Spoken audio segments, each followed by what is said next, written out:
And you're welcome to the Racing Pod and Off the Ball with John Duggan and Johnny Ward. The first half of the pod each week free to air, the second part exclusively for members. So be sure to sign up by going to offtheball.com/join. Afternoon, Johnny. Good afternoon, Judy. I don't remember a sadder week, Johnny, than we've had for horse racing for many years. Jockey Michael Sullivan laid to rest in Cork on Wednesday. The 24-year-old died after suffering head injuries from a fall at Thurles earlier this month. The whole sport is in mourning. Michael had everything going for him. He was young, he was fit, he was intelligent, he was talented as a jockey, he was a gentleman. And Johnny, it's unspeakably sad. There's no question Michael left a mark, not only as a sportsman, but also, more importantly, as a human being.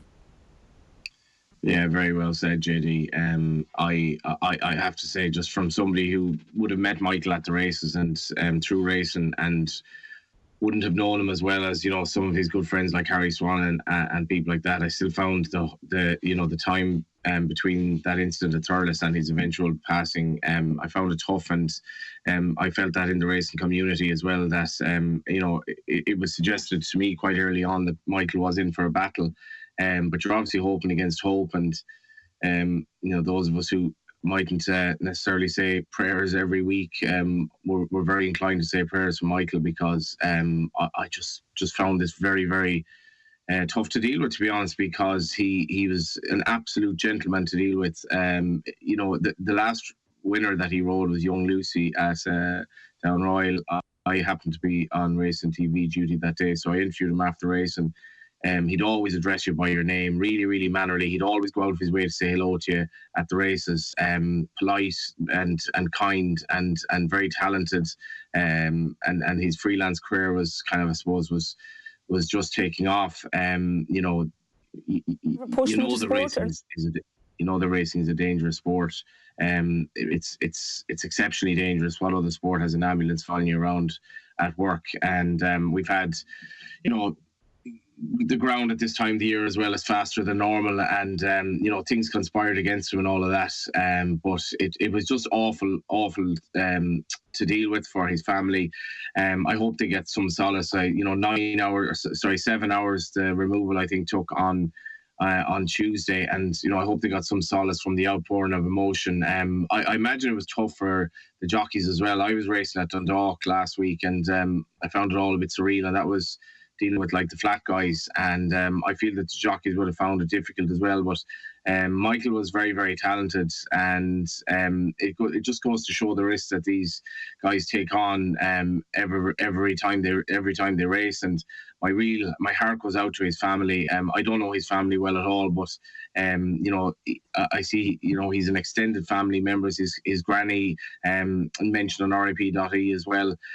All of these people who will feel this massive loss, and we do see in racing from 2003 when we lost 3 jockeys that year, up until Jack de Bromhead, Pat Smullen, John Thomas McNamara in more recent years. Racing really is good for looking after people, and the Sullivan family will need plenty of that. I cannot imagine the horror of the last 2 weeks for the family, and it's absolutely devastating. I'm sure Michael will be well honoured in races and events, and in even in place names going forward. He left an indelible mark, but it's just something that for me, I find it, even looking at we did a little YouTube tribute to him on IrishRacing.com the other day, Emma Nagel and I, and just seeing Michael O'Sullivan 2025 coming up, it's still very, very, very surreal. He went into a fence and I suppose basically didn't wake up, and it's tragic beyond words, really. And I imagine everyone who knew him well will miss him greatly. He was a beautiful, beautiful person. Well said, Johnny. Our thoughts are with his family, his parents, William and Bernie, his brother Alan, his partner Charlotte, his relatives, his friends, his racing colleagues. As William said at the funeral, Michael was much loved and will be missed. We're brokenhearted, but we will now focus on what Michael would have wanted. He would want us to mend over time, to support Alan and find joy in his achievements. He would want us to find joy in the achievements of his cousins and friends and his many Wayne Room colleagues. May you all stay safe. Michael will forever be in our hearts and minds. We have on the line Michael's Wayne Room colleague, JJ Slevin. Afternoon, JJ. Afternoon, lads. First of all, JJ, we're very sorry. We really appreciate you talking to us on what's an incredibly tough time for you and for everybody in the Way Room. There are sometimes no words when it comes to these situations, JJ, but perhaps you might be able to speak about Michael and the person you knew. Yeah, so Michael, first came to my attention, he probably would have been 15 or 16, riding out with Joseph on the hill. He spent 2 summers down there, and I do remember the first day he came into the yard. He was a natural talent from the get-go, and he really stood out as a good rider straight away. Lovely set of hands, lovely seat on a horse, got his heel good and deep around the horse, just natural talent. And it was evident from then, I remember thinking to myself, we're going to hear plenty about this lad. And he had a great manner, a great way about him. I remember when he started riding, I used to bring him to the races a little bit, and he was a very straightforward fella. And everyone is my heart goes out to his family and everybody, the Sullivan family, great point people. Similar to ourselves at home in Wexford, and we've known them for a long time, Eugene and Maxine and everyone. So it's a tough time for everybody. The weigh room's a unique place, JJ, in that as sports people you go out and you compete with each other, but then you're in the dressing room sitting beside each other. There's a solidarity as a group when the race is over. Yeah, for sure. Michael, he had a great circle of friends. Was one thing I always remembered about him. There was a group of lads who were very, very close, as Johnny mentioned a few of them: Ben Harvey, John Gleeson, Tom Harney, Harry Swan. These guys, they really hung around together. They were a real group of lads who done a lot of things outside the race, and they were going to concerts, and they always come to the races, dressed very smart, and they were great. They were a great circle of lads who went around together, and Michael was right in the centre of that, and you would see him interacting with each other at the races daily. You talk about his teenage years there, JJ, and the talent then began to flourish, and we saw the Marine National race a couple of years ago. It's the first race at Cheltenham Festival. The roar goes up, and you were riding in the race, and he really arrived that day. He rode like a champion jockey at Marine National. Yeah, from his point days, he was champion novice rider, rode 16 winners. He was, he was exceptional from the get-go, and the grounding he would have got from his father and all his family really stood to him, and the point stood to him. And 2 rides that stuck out in my mind. The first one was Marine National in the Royal Bond. I was a young lad claiming £5 that day, and the ride he gave him was unbelievable. It was literally, it's like sort of ride Paul Carby would give a horse the confidence. He went out and rode him with and just landed him there. And then he went and done it again in the Supreme on the biggest stage of all. He followed Paul Townend down to the last on the bridle on Facile Vega, who would have been in warm order that day, and picked him off the back of the last. They were the things he was capable of doing at that age, and with not much experience under his belt as a professional. He was an old head on young shoulders, really. What has it been like, JJ, in the weighing room? I suppose it was he passed away on a Sunday, we'll say, and it happened Thursday, 2 weeks previous to that. So it had been going on. There had been, the odd jumps beaten in that time as well. I imagine it was tough. A lot of jockeys rode in those first couple of races at Thurles that day as well. And I suppose I'd be just conscious of looking after the jockeys who might have been affected by it and are struggling from it since. Yeah, well, obviously I was there in Thurles that day. I hadn't ridden on the day, but I was in the weigh room, and we were aware, pretty quickly that things were pretty serious, and they ended up calling off the meeting, which was a godsend for the other lads that were riding on the day, because they would have struggled to get through the day, I think. Everybody done the right thing, and then obviously the other fixtures were cancelled, so looking back in Punchestown yesterday, I suppose it was nice that we got going again and get back focused and get back racing. That was nice. I found the minute silence particularly tough myself anyway. In the driving before the first race, I had a ride in the first day yesterday, and that was tough. But we put on our helmets and we managed to get up and go again. So, but it was it was a funny atmosphere in the way room yesterday. I suppose it was definitely a bit quieter than normal. The type of fella as well, JJ, that and JD spoke about his dad speaking at the funeral, that I imagine he is the type of guy that would really want you to get back on the horse, literally, and to carry on and in his memory. Yeah, I think so. And look, at Alan has been making a name for himself as a point rider, and he's been doing particularly well. I would watch the point he plays when they come up there on a Tuesday or a Wednesday, and Alan has been catching my eye. Like, so I'm sure Alan is going to continue on, and Michael will be there to help him and guide him from above now, hopefully, and he will be, forever there to help him out. Michael was doing what he loved, JJ, and this is what he wanted to do, and it was a big part of who he was. And William spoke in the eulogy about Michael wanting to find the joy in the achievements of his weightroom colleagues, including yourself. This is what you do, JJ. This is what you do. Yeah, look, that's what we do, is right. Like, from a young age, Michael was no dissimilar to myself.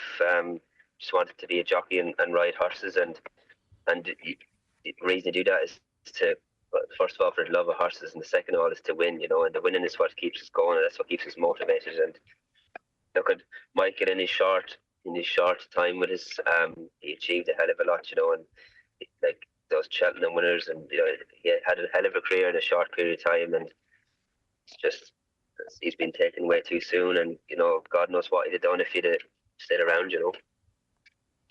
You're riding intense raffles at Ferry House on Saturday, JJ, and it's important now that everybody in racing rallies around each other. It is a very strong community. It'll have to be strong now. Yeah, for sure. I know it will have to be strong. This is the third instance that I can remember where I've been at a meeting or something like that has happened. I was in Wexford today. Darry Cullen had his accident and a point, and then I rode today. Jack Tyner had the fall in Dungarvan, but they were horrific days, and it's going to be really, really tough for people. It's going to be look at his family and friends and people, they're never going to get over it, but it's going to take a long time for the industry as a whole to get over what has happened. And look, thankfully people have rallied around. Jennifer Pugh has done an amazing job. She got everyone up to the Curragh, all the jockeys, whoever wanted to go, just over in the race course the other day, and we sat down and we had a chat, and Jennifer and Dr. Kiro O'Carroll, the two of them were there, and they were unbelievable, and anyone who wanted to say it and could say their bit, and Jennifer talked for a lengthy period, and that was great for everyone, and it was great that people could share their thoughts and help grieve,